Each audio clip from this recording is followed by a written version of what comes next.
YouTube channel. I aspire to be a philosopher, a teacher. Essentially, all my life, I've noticed that I've had a powerful voice. I've never utilized it in the proper fashion, at least not in my early years. I would often use my intelligence as a form to assert myself over other people because I felt like I did not relate to other people, and it was a very lonely feeling of being alone in the world and not relating to others, because the things I would talk about, the other children around me would not relate to or want to speak about and would look at me in a weird fashion. So I developed the defense mechanism of using my intelligence to overpower them in arguments and essentially make myself look like a superior person.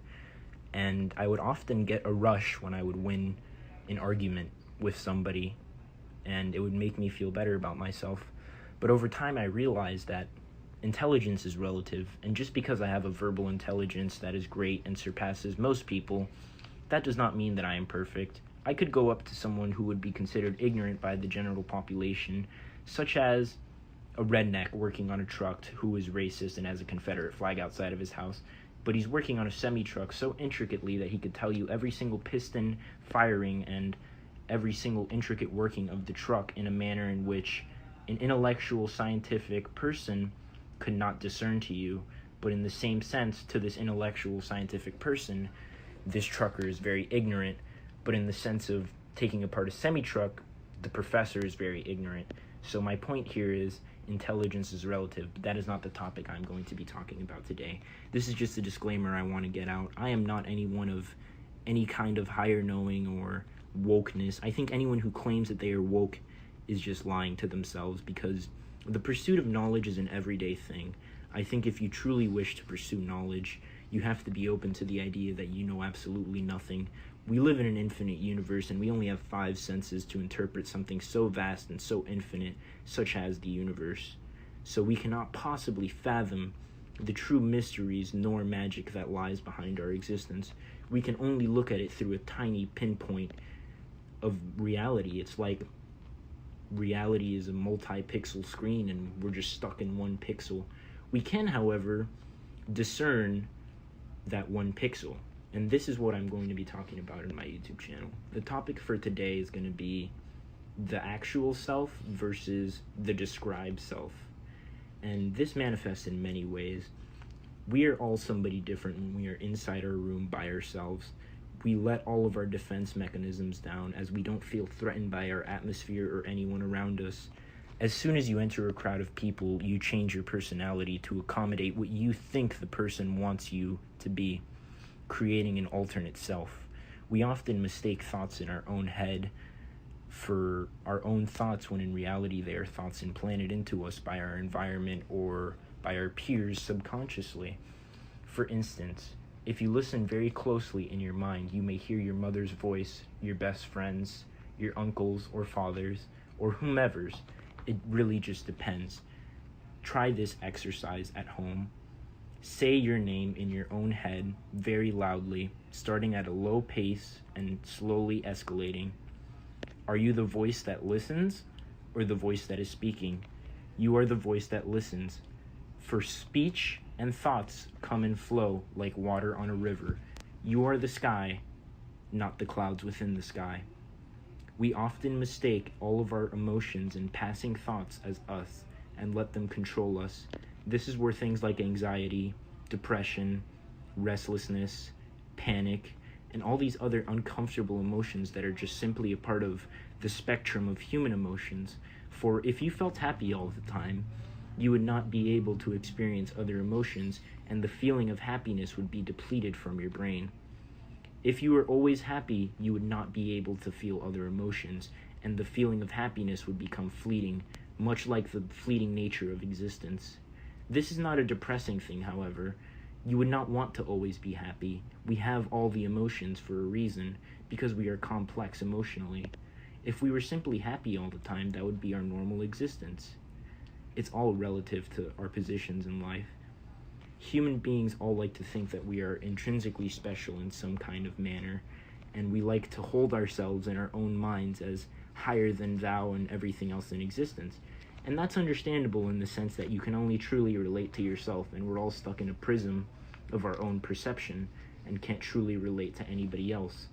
When we form friends or acquaintances, we are simply sharing an experience with them that we both relate to and connecting through our oneness. But the real truth is that you are one with everything, not just what's positive to you. You are creating everything in your reality. The good, the bad, the ugly, the terrible, your thoughts, your emotions, everything. It's all you. You are the film. You are the projector. You're the audience. You're the director. You're everything. You just don't realize it because you're stuck in one loop, one perception, and that is yourself. Once you break outside the prison that is yourself, you will realize that you are one with everything.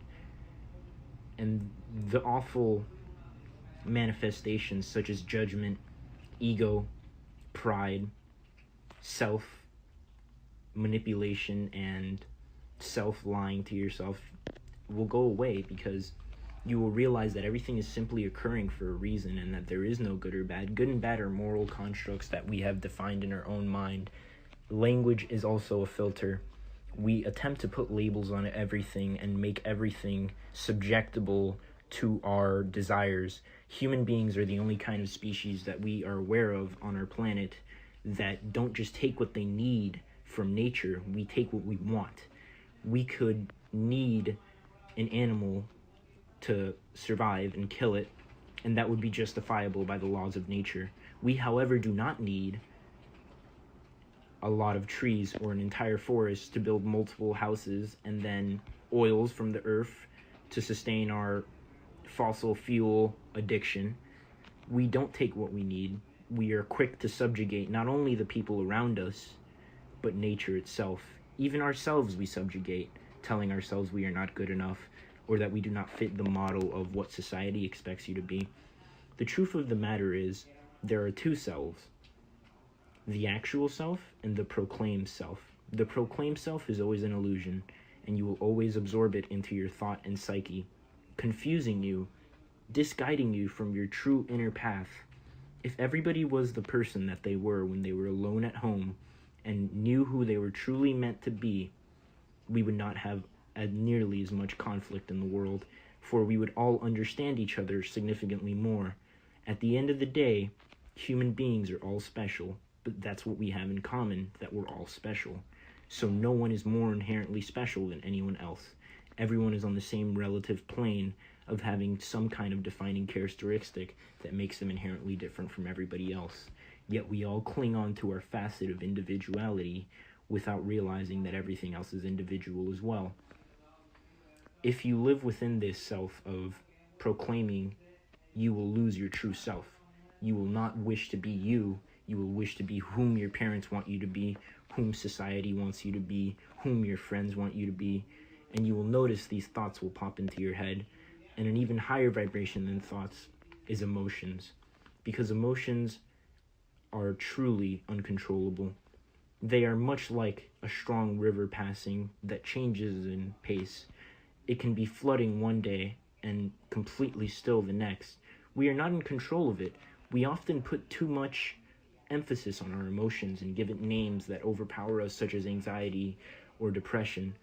But simply, life is all but perception in the mind. You are creating your reality as you're existing in it.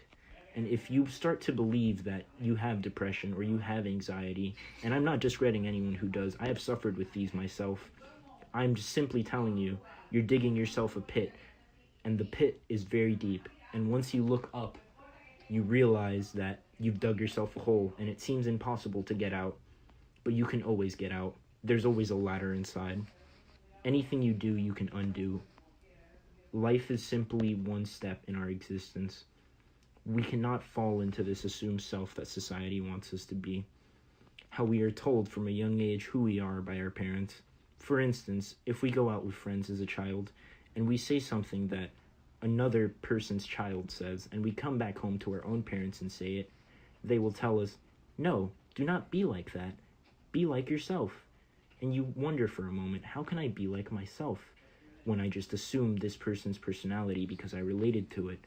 It almost makes you feel bleak, as if you did something wrong, when in reality you were just committing human nature. We do not realize this because we are young, and the first thing our parents try to do is get us to have our own individual personality, much like we all cling to our own individuality while failing to realize that there's nothing individual about anybody. We are just simply one. There's nothing but oneness in the universe.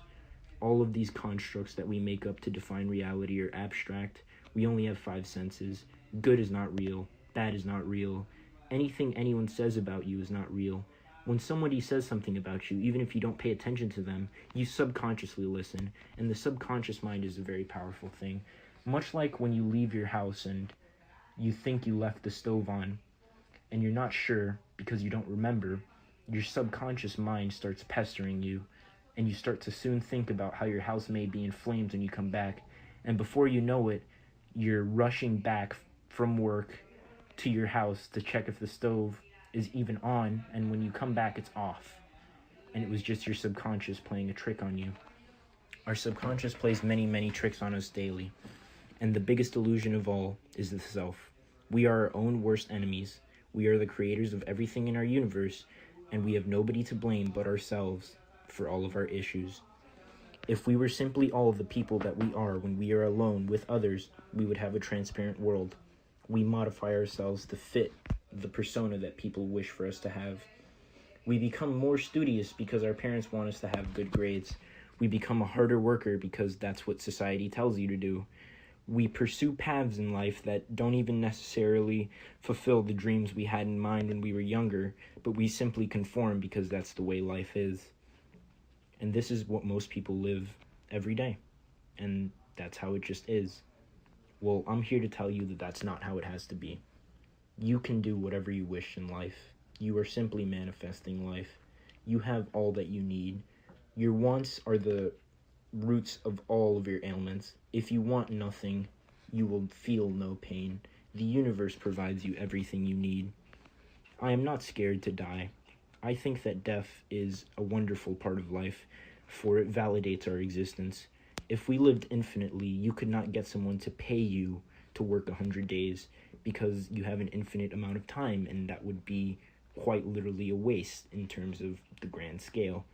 Since we have relativity, we can enjoy things.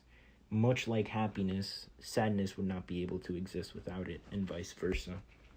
Everything we experience has a relative opposite, and that is the reason we are able to experience it.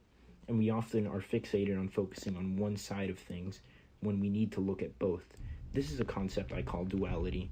We are failing to understand this. As a human race, we just simply need to destroy the barrier of ego and individuality, because at the end of the day, there is no self. We are all one. If we all accepted this, the world would be a significantly more loving place. We just simply need to organize our minds to suit our actual desires and not the desires implanted in us through perception. When you are a child, you have a very clear-cut perception of what you wish to do with your life, and as you get older, it fades and fades and fades, and all of a sudden, you realize you can't be the president or an astronaut anymore, and you settle for a 9-to-5 job, and when you show up there, it slowly just takes your soul away from you, and you wonder, where did I go wrong? What did I do? Here's what you did wrong.